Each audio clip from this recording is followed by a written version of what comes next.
Birmingham, Alabama, and this is considered to be the center or the heart of the Bible Belt in the U.S. And from tradition or culture, everything has deep roots or connections to the Bible. And so whether it's the Reformers, the Puritans, the Apostles, or the Patriarchs, there are connections all over the South to the Bible. And whether it's names of cities like Corinth, Mississippi, Antioch, Tennessee, or Dothan, Alabama, or it's our phrases like the writing on the wall, which connects back to ancient Babylon, or it's in our music, you see it everywhere. So growing up in a local church and reading these stories, I've always wondered what it would be like to walk the streets where Paul walked, to see the cities where all of these events in the Bible happened. And so that's what I've decided to do. My goal is pretty straightforward. I want to see every site mentioned in the Bible or that has a connection to the Bible. Pretty easy, right?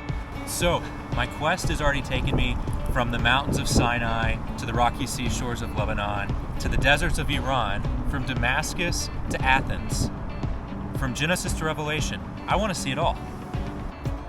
And so this is our journey from the heart of the Bible Belt to the Bible lands.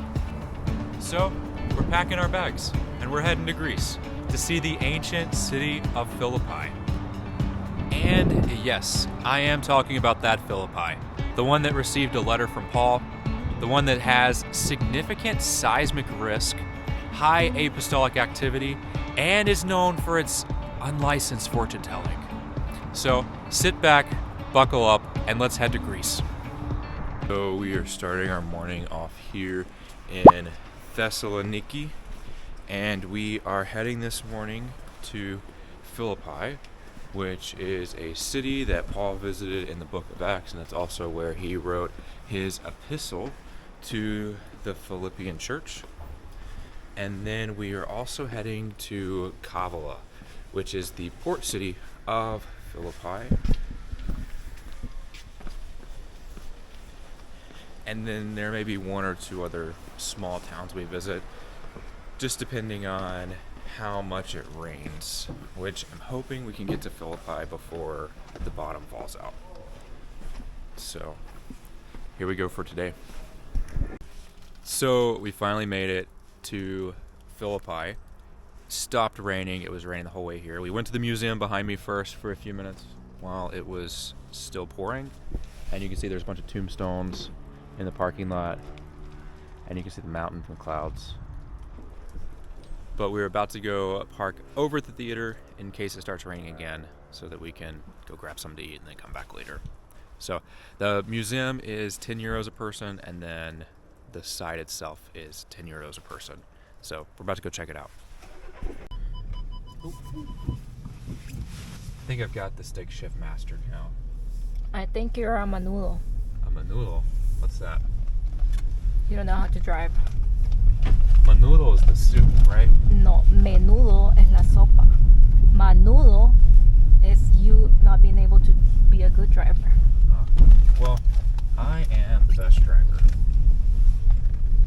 So we finally made it here to ancient Philippi. So we're going to check out the theater and then go to where the traditional site, which is kind of a phony site for the imprisonment of Paul.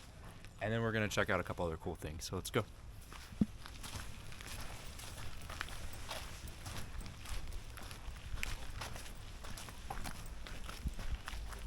There's a public latrine here that connects to a Bible verse, kind of, or helps us understand it a little better in Philippians.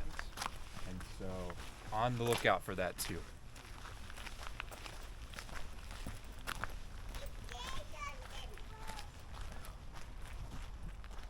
We're walking up here to the ancient theater of Philippi, and it was first built in the 4th century BC under King Philip II of Macedon, soon after he founded the city that still bears his name. And as an interesting tidbit, he is the father of Alexander the Great. And this theater is carved into the rocky slope beneath the Acropolis with sweeping views across the plains of eastern Macedonia, and you'll get to see that here in just a second. In its early days, the theater was the heart of public life, a stage for drama, religion, and the politics of the Greek world. Festivals dedicated to Dionysius filled the space with music, masque, and ritual. When the Romans arrived, the theater was rebuilt on a grander scale. They added tiers of marble seating, arched entrances, and even reshaped the orchestra to host gladiator contest, really leaning into that fun for the whole family sort of entertainment. By the 2nd century AD, Philippi's theater stood as one of the most impressive in northern Greece, a structure that mirrored the city's transformation from a Macedonian stronghold to a Roman colony. So, not sure how well the volume is going to be on this because of the wind, but I was reading in the museum that they had a bunch of exotic animals here, and they had a fence, and they would have fights with those exotic animals, and they would keep them in rooms/cages up underneath, and they would bring them up into this arena here in the theater. Kind of a cool place. And definitely not as crowded as the other places we've been. So that is a nice change of pace with fewer groups of people. We're about to go explore some more of this site. So come on.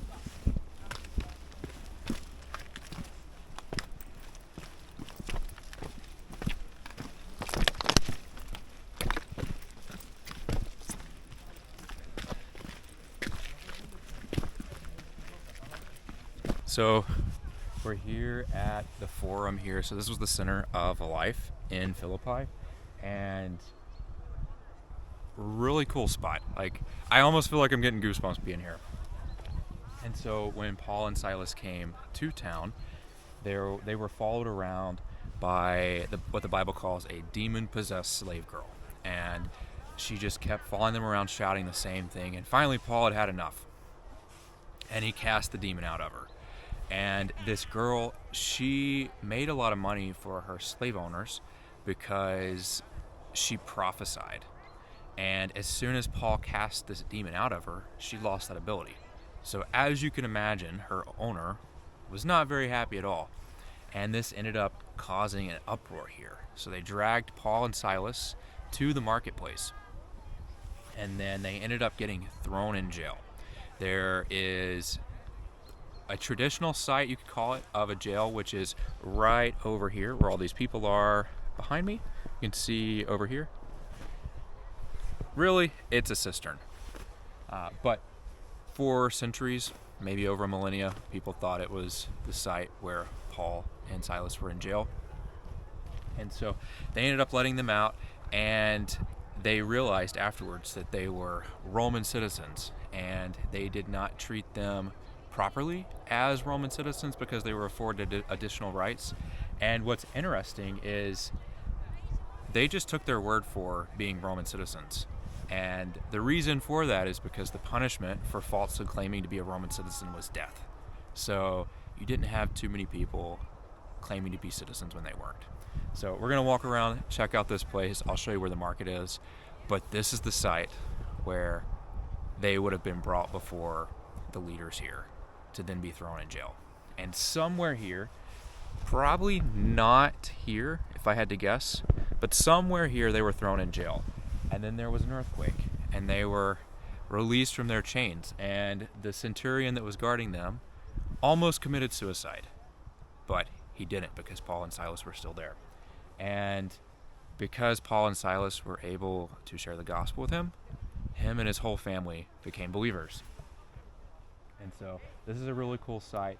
In a little bit, we're going to go down to the river where Lydia became a follower of Jesus. And just an awesome place to be. I'm glad the weather finally cleared up a bit.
We just avoided catastrophe if you did not hear that.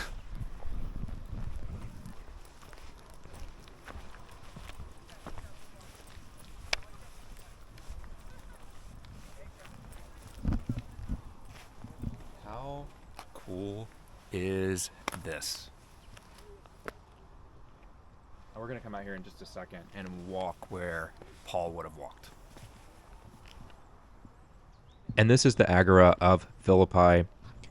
In the Macedonian period, it served as the city's public meeting space, and under the Romans, it became a monumental forum lined with marble facades and busy with merchants, officials, and travelers from across the empire. It was here that the civic life unfolded, where deals were made, decrees were read, and citizens gathered to debate, gossip, or simply see and be seen. In short, the Agora was Philippi's front porch, the place where history passed by every day. At its height, the Agora was crossed by the Via Ignatia, the great Roman road that connected the Adriatic to the Byzantium. Merchants, soldiers, and travelers passed through daily, turning Philippi into a hub of movement and exchange. Archaeological excavations reveal a complex with two main forums, basilicas, and temples, including one dedicated to the imperial cult. A reminder of Philippi's status as a Roman colony founded by veterans of the Battle of Philippi. This was where decisions were made, justice was served, and the city's pulse could be felt. You can still trace the marble paving stones where citizens once gathered to trade, argue, worship, or, more likely, complain about taxes. As we leave the Agora here, we are about to step onto the Via Ignatia, and this road connected the eastern and the western worlds together. It was built in the 2nd century BC, and it stretched nearly 1,100 kilometers. And through Philippi, kind of like we were talking about earlier, this road carried legions towards the frontiers, merchants towards new markets, and travelers, well, towards whatever counted as civilization. The city thrived because of it. It was a resting point between Europe and Asia, between empire and the edge of an empire. And so right here, we are on that road, we're walking on it. And on some of these paving stones that are on the ground, you can still see the ruts of wheels that passed through here several thousand years ago. And right off this road, we have what is supposedly the prison of Paul and Silas that we are about to check out. So we're now heading to what is held to be the traditional site of Paul and Silas's jail cell, but now we know that this was just a Roman cistern, so definitely not a jail cell, but still kind of cool, and it reminds us of the story of them here. So let's go check it out.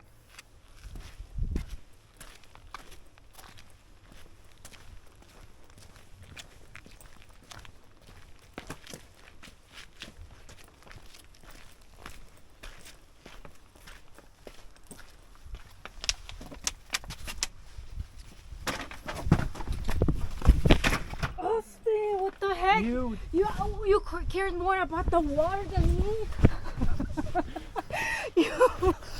What the heck? Okay, bro? this is gonna have to be edited. So this is the traditional site of the jail cell of Paul and Silas, even though now we know that it is a Roman cistern. So let's check it out.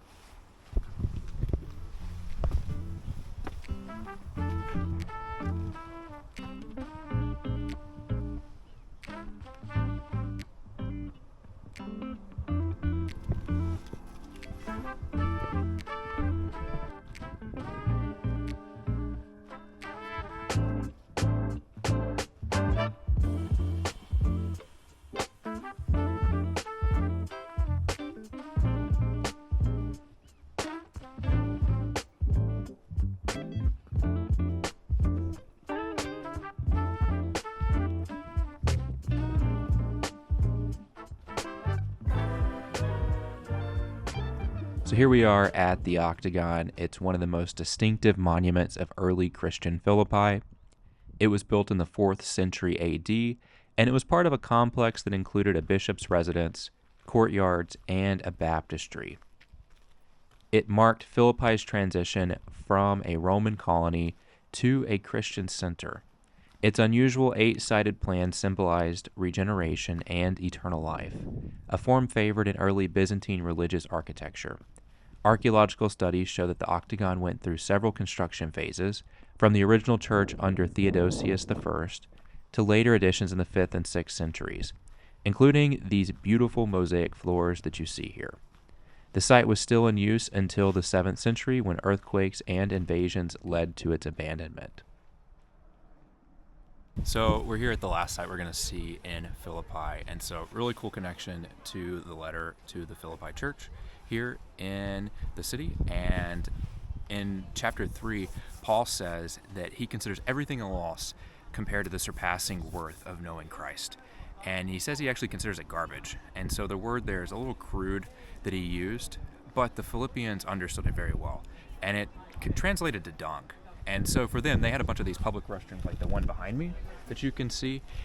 And you can imagine how stinky and smelly this place was. And so when Paul considered all of his achievements, his accomplishments, everything he owned as dung, they knew exactly what he meant, because these toilets that they used were really nasty. So let's check them out.